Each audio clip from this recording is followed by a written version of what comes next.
Coup d'envoi aujourd'hui de la finale de la Coupe d'Afrique des Nations 2017. Le Cameroun et l'Égypte s'affrontent. Au sommaire également, l'engagement bénévole d'un jardinier dans la commune de Yopougon. Il prend soin quotidiennement d'un parc abandonné. Bonsoir à tous et bienvenue sur RTI 2.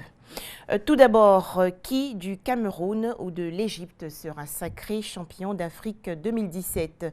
Les Lions indomptables camerounais sont à l'instant même aux prises avec les pharaons égyptiens. Le match se déroule à Ngondje au Gabon. Cette finale de la 31e Coupe d'Afrique des Nations est évidemment diffusée sur les antennes de la télévision nationale, votre RTI. Un tout autre sujet à présent, le bénévolat, un geste gratuit et qui a un impact collectif. C'est ce que nous enseignent en tout cas les actions de ce jardinier dans la commune de Yopougon. Il s'occupe et soigne quotidiennement un parc abandonné situé dans le quartier Ndokwa. Et grâce à cette longue patience et attention, le jardin abandonné a repris vie. Serge Collet. Il y a encore quelques mois, cet espace, situé dans l'angle du premier échangeur de Yopougon, quand on vient d'Adjamé, était un jardin abandonné, lieu de convergence de jeunes délinquants aux pratiques illicites. Ibrahim, habitant de la commune aujourd'hui habitué du site à Relouqué, s'en souvient. C'était un nid de malfrats et un citoyen normal ne pouvait pas traverser ce parc-là en pleine journée. Il y a de cela 6 mois, vous ne pouvez pas oser. Le maître d'œuvre de cet endroit de repos qui baigne dans une atmosphère naturelle en pleine ville, c'est cet homme. Quand je suis arrivé ici, tout était complètement foutu. C'était la poubelle, donc il fallait prendre la machette, la daba pour nettoyer au fur et à mesure. Il a vraiment mis de l'ordre. Et dans ses débuts, la police pouvait faire 2 ou 3 passages ici par semaine pour rafler les gens. Et depuis un certain temps, la police a constaté que l'ordre est revenu. Amoureux de la nature, cet ancien agent de bureau, âgé de 58 ans, se bat tous les jours pour donner fière allure à cet espace. Des nattes, des hamacs, des lits dressés dans un environnement sain qui attire forcément. Il y allait un jour au boulot, puis il est passé dans un taxi, puis j'ai vu le coin étant bien propre, entretenu. Bon, il dit, bon, ce coin, en tout cas, un dimanche, il est venu me reposer comme ça ici. Ce qui m'amène ici, c'est l'air que je respire, la quiétude, un peu la tranquillité. L'espace, c'est bien cool, quoi. C'est génial. Bon, pas d'emmerdement, bien propre. Raison pour laquelle ici ça me permet de travailler dans la tranquillité, sans emmerdement. Jeune couple, travailleurs en quête d'inspiration, groupe d'amis, solitaires, prenant du repos en toute quiétude, l'endroit respire désormais la vie. Zoumana, ce jardinier bénévole, n'est pas à sa première expérience. Il a déjà redonné des couleurs à un autre jardin en souffrance, celui du plateau, situé entre le palais de justice et le stade Félix Houphouët-Boigny. Pour lui, il faut réhabiliter les jardins d'Abidjan qui se meurent pour la plupart. Vous voyez un peu, presque les jardins, il y en a un peu partout à Abidjan. Il y en a dans toutes les communes. Mais les jardins sont mal entretenus, c'est même fréquenté par des fous.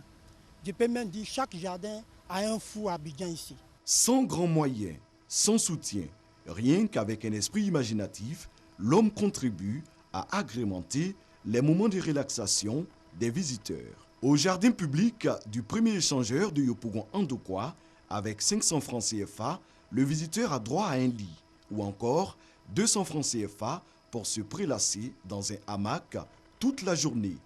De quoi ravir Ibrahim, qui, comme les autres, n'en demande pas mieux en cette journée dominicale. Boisflé, dans la région de la Maraoué, la municipalité au chevet des malades des yeux. Environ 400 ont bénéficié gratuitement de soins. On en parle avec Léon Brou de RTI Boaké. Jusqu'au 26 janvier dernier, Clément, Sylvain et Joséphine souffraient de cataracte. Maintenant, ils ont entièrement recouvré la vue, ainsi que l'atteste le contrôle post-opération qu'ils viennent d'effectuer. Le premier mois, je voyais Dieu.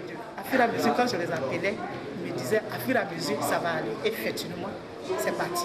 Je ne voyais même pas avec le droit. Après l'opération, je suis satisfait, je vois clairement.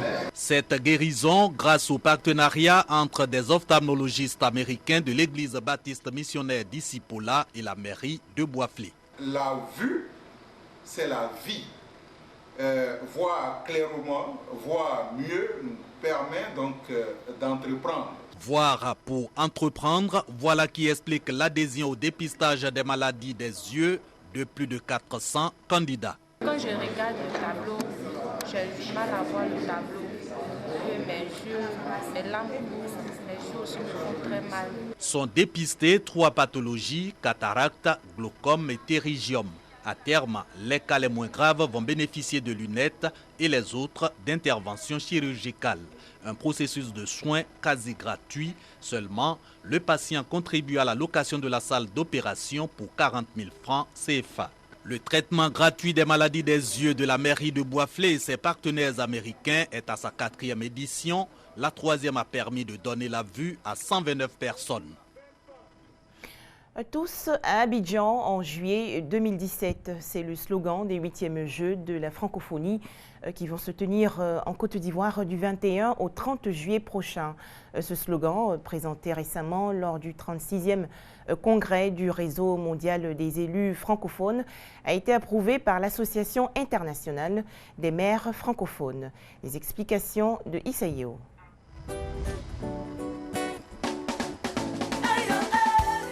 Fort du soutien au plan national des membres du gouvernement, élus locaux, artistes, sportifs, chefs religieux et traditionnels, le ministre auprès du président de la République chargé de l'organisation des 8e Jeux de la francophonie, Robert Begremambé, peut compter sur l'AIMF, Association internationale des maires francophones, l'une des 4 entités qui structurent l'OIF, Organisation internationale de la francophonie. En effet, à la faveur du 36e congrès du réseau mondial des élus francophones, qui s'est récemment tenu à Beyrouth au Liban, le ministre ivoirien a plaidé auprès de la communauté francophone à venir dans 5 mois soutenir la 8e édition des Jeux de la francophonie. Je voudrais inviter tous les membres de l'AIMF, les maires, nos sœurs, nos amis, à être présents à Abidjan. Il suffit de nous faire savoir que vous venez à Abidjan.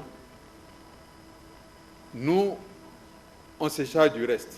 Message reçu par le monde francophone avec en première ligne l'appel à la mobilisation générale de Anne Hidalgo, maire de Paris et présidente de l'AIMF, et de celui de la secrétaire générale de l'OIF, Michaël Jean.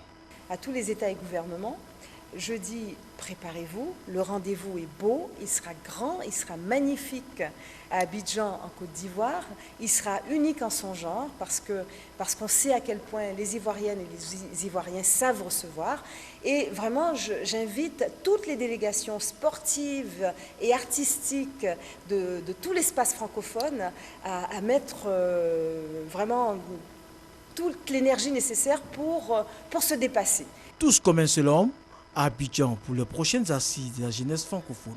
Les élus de cette communauté promettent eux aussi mettre tout en œuvre pour faire de ce carrefour de la solidarité et de l'excellence un succès planétaire. Au nom des maires et des élus locaux du Sénégal, je voudrais dire à la Côte d'Ivoire et je voudrais dire surtout à Abidjan que nous sommes derrière vous et nous sommes avec vous pour que les Jeux de juillet 2017 soient un succès éclatant.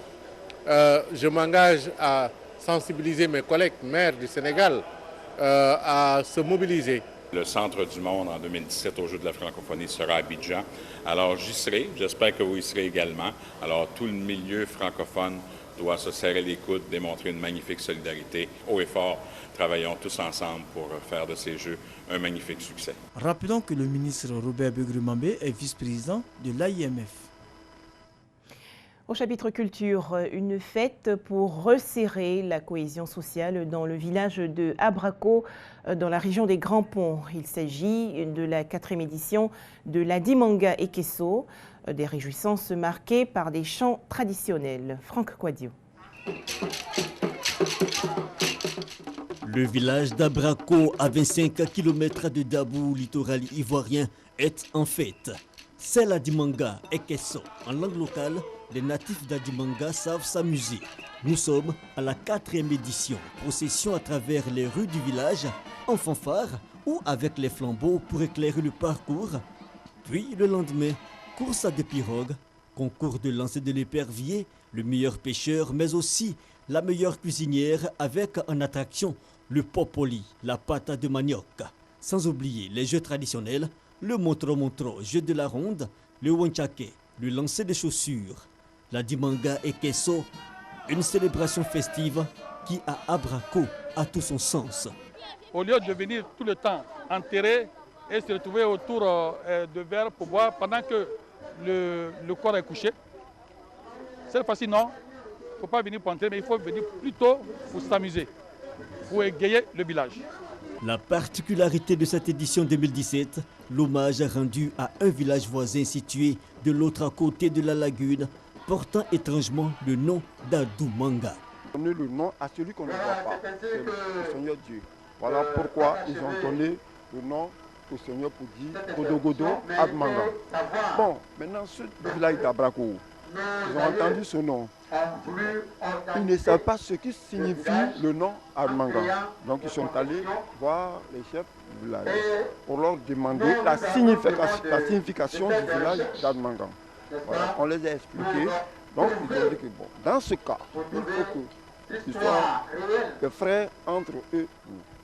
Et pour bien faire les choses, un jumelage à Brako, plus précisément le quartier Sadjo, au village d'Adumanga. Deux peuples frères qui n'auront de cesse de symboliser la cohésion. Le véritable sens de la Dimanga est Kesso. Enfin, situation insolite en Inde, surtout en période électorale. Dans la région du Pendjab, dans le nord du pays par exemple, il est très fréquent de rencontrer des toxicomanes se voir offrir des substances contre leur bulletin de vote pour un candidat. Le Premier ministre indien Narendra Modi en pleine campagne pour des élections clés au Pendjab. Quels que soient les résultats dans cet état du nord-ouest de l'Inde, certains se réjouissent déjà. Dans ce centre de désintoxication, les patients affirment que les périodes d'élection sont toujours très populaires dans leur village. Comme tout toxicomane, j'adore les élections et j'aimerais qu'elles aient lieu tous les mois parce que c'est la meilleure période pour obtenir ce qu'on veut. Chacun reçoit ce qu'il désire. D'habitude, on doit sortir chercher un dealer, mais pendant les « on reçoit les drogues gratuitement à domicile. Quand ils arrivent au village, ils disent « tout ce que vous voulez, toutes les drogues que vous voulez, on vous les donnera tant que vous votez pour nous ». Séduire les électeurs à coups d'espèces, d'alcool ou même d'appareils électroménagers est monnaie courante en Inde.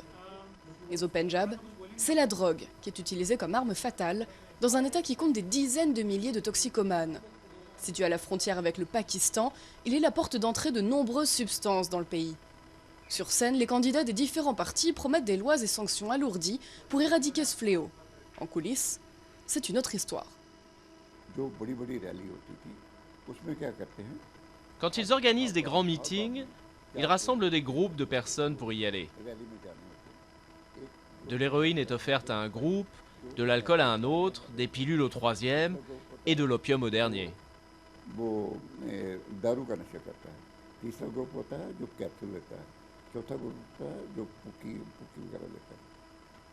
La police a promis des mesures renforcées en période électorale avec des barricades et des fouilles de véhicules. Nous sommes déterminés à contrôler la menace dans cette région. Nos hommes travaillent sans relâche. J'espère que ces élections ne vont pas être affectées par la grande quantité de drogue disponible ici. Le problème de drogue est tel qu'il est devenu un thème fort des élections. L'opposition accuse les autorités au pouvoir, alliées du parti de Modi, de fermer les yeux sur ce qui a valu au Pendjab son surnom de plaque tournante indienne de la drogue. Pour terminer, la finale de la Coupe d'Afrique des Nations 2017, les Lions indomptables du Cameroun sont en ce moment même aux prises avec les Pharaons de l'Égypte. Le match se déroule à Angondje, au Gabon. Voilà, merci de nous avoir suivis et très bon début de semaine à tous sur RTI2.